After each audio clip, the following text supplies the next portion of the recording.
Today, the eyes and ears of the 21st century are focused on new developments, new technologies, new emerging companies.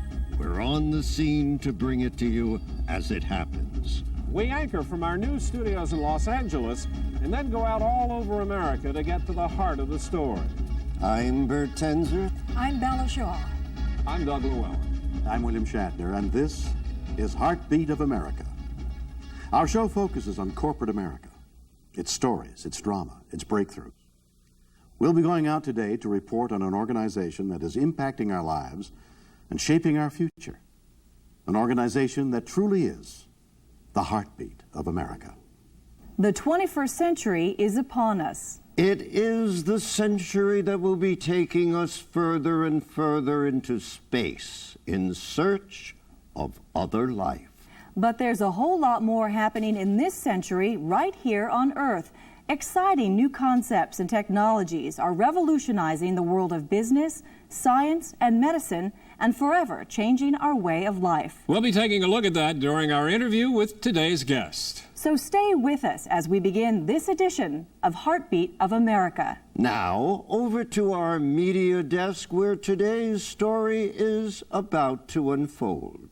Of all the professions there are, certainly dentistry is one that has experienced more technological advancements in recent time than any I can think of. And to learn more about that subject right now, we are here with Dr. James Khazian of San Diego, who is a cosmetic dentist and an implantologist, which is an amazing field in itself, this whole subject of implantology and implants. Doctor, explain to me what we mean when we say implants. The implant is a titanium cylinder that is inserted into the jawbone, and it replaces the root of the missing tooth. If you lose a tooth, you need to replace it somehow, and we place that implant that actually replaces the root of that missing tooth, and then later on, when it integrates into the bone, we put a tooth on it. Well, you know, this is who's a candidate that would be good for them. Give me an example. Absolutely anybody who has missing tooth. Age really doesn't matter. We can place implants on people as young as 17, 18, up to any age that you can think of. I've had patients 95 years old, we place implants on them. A lot of people think that if they're a little bit old, they can't have implants, but that's not true. Implant is used primarily on older people because they have more missing tooth. So absolutely anybody can be a good candidate for implant if they have missing teeth. So take me through the process that you go through for implant. I know it's a rather timely procedure, isn't it? It takes probably about 4 to 5 months to finish an implant treatment, as we call it. If a tooth is missing, first time patient comes in, we do the evaluation and diagnosis and all those procedures, and we place the implant by a very simple surgical procedure into the jawbone and underneath the gum. And this implant, which is pure titanium and is very, very compatible with the body, it stays there for a period of 3-4 months, during which the bone grows around it and stays very firmly in bone. At that time, we expose the implant and we put a tooth on it. The most important thing about implant is that it's a freestanding functional unit that is not dependent on other teeth to hold it. It's just held by the jawbone exactly the same way the natural teeth are held in the jawbone, as the nature has provided. In the beginning, you put some substance in the gum, though, that helps fill in the bone, the hole in the bone. Is that right? And it kind of has to adhere to the bone? No, it's just basically it's a titanium cylinder. A lot of times it has some screws in it. It's threaded, as we call it, and we thread it into the bone, and it just stays by itself. The first time we put it, it holds because it's threaded into the bone and it stays in there. But we need some time for the bone to actually grow around it and into the small particles that he has.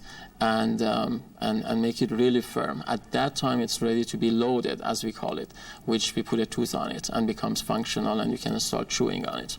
Now, there are other ways of skinning the cat, so to speak, without doing the implants, but the implants are better than these other procedures. Explain to me why.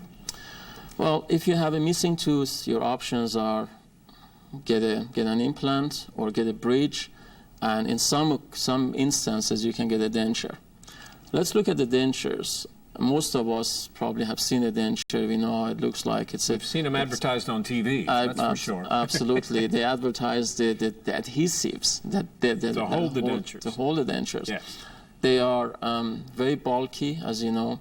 It's a removable appliance that patients take it out of their mouths and put it back in there, and you can imagine what it does to the patient's self-image every time they take that denture out of their mouths and put it back in there. Sometimes they eat with it, the dentures click and everybody else can hear it, and the food gets stuck with those dentures, food can go underneath, and all kinds of problems involved with the dentures. But the worst of all is that the denture is either supported by natural teeth, it's anchored to the natural teeth, which in time, because dentures move around, make those natural teeth loose, and so you lose more teeth, or they're just sitting on the gum, and in that case, they have no support. They have to use those adhesives that they advertise for it. And what dentures do, they actually enhance bone loss in the patients. It's interesting to know that our facial structures, our lip and our cheek and all these things that we actually see are supported by the underlying structures, which are our teeth, and most importantly our bone, our jawbone. If we start losing some bone underneath these cheek and lip, we start having sinking in and collapsing of these structures, and that causes premature aging. Your whole appearance changes then. Absolutely. Sure. Absolutely. People who lose their teeth, they age much faster in their face because they have lost the underlying structures, which are teeth, and more importantly, bone. On bridges, if you want to go ahead with the bridges, to do a bridge, you have to, if there's a tooth missing, you have to cut the two adjacent teeth to almost half the size to be able to anchor a bridge in there. And you can imagine by cutting a healthy tooth to half the size, that's very traumatic to the tooth and it's damaging. By doing implants, we don't have to do any of these things. Implants is inserted into the jawbone and is not anchored to the other teeth. And by inserting that implant into the jawbone, we actually keep the integrity of the jawbone. In other words, implant prevents bone loss. This is not accomplished by dentures and is not accomplished by bridges. As a matter of fact, dentures enhance bone loss and cause premature aging. The most important advantage of implants is that it keeps the integrity of the bone and prevents bone loss, and it doesn't damage the other teeth. Yeah, you were telling me that we were chatting a moment ago before we started that someone who has dentures, who has lost all of their teeth, that there really would be a way to use implants for them to give them a much more secure set of teeth in their head. How would that work? Well, people who have lost all their teeth and would like to continue using their denture, but their denture is loose, we can place some implants that is used as an anchor to keep the denture in place. That way the dentures don't move around. Or if they want, they can get rid of the dentures and place more implants and actually replace all their teeth with implants so they don't have to use dentures anymore. Are they becoming much more popular now, the use of implants? It's becoming very, very popular. People are understanding the advantages of the implants. And as the people are becoming more familiar with the advantages of the implants, they're asking for it. Before, we had to talk to the patients and explain it to them. I have a lot of patients who come to my office and they know a lot about implants and they ask for implants. So it's becoming very, very popular. You know, I can point out something here. I also am aware of the fact that, you know, just as short as several years ago, the insurance companies would not cover implants at all. But that's beginning to change now. That is slowly changing also. Insurance companies are also part of the public probably. They're realizing the importance of implants, and they're starting to accept implants as a good treatment for the patients. Because in the long run, in many respects, it's cheaper for them. Absolutely. Not only it's cheaper, it helps the overall health of the patient. Sure. and prevents bone loss and facial deformities, and that's important. What's the process you go through when a patient comes in the first time to visit you?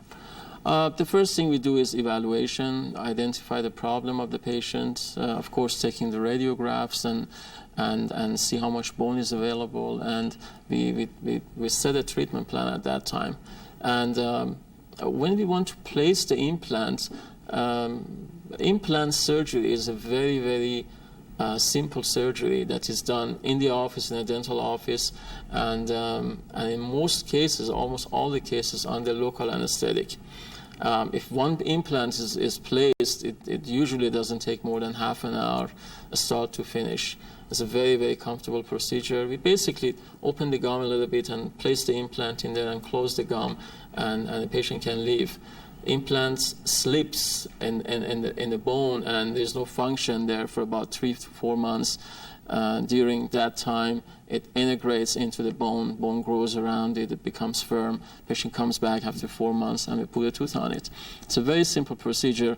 It's becoming easier and easier as the technology goes on. Doctor, there have been so many advancements in the field of dentistry. I'm interested to know how a dentist like yourself keeps up to date on all of these changing technologies. You've been practicing how many years now? 12 years. 12 years. And a lot has changed since you came out of school. How do you keep up to date? Well, I should tell you that I have been practicing for 12 years, but I have been studying for 12 years also. I consider all these 12 years studying because the way dentistry is changing is amazing. Basically every week we have something new, some new technology.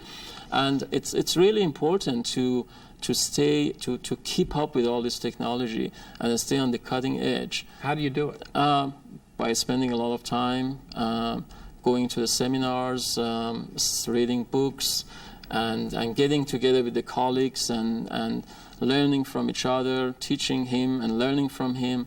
And there are a lot of schools that are involved and teaching institutes, and this just goes on. I spend a lot of time, some of my weekends, some weekdays, going to seminars to learn more and keep updated.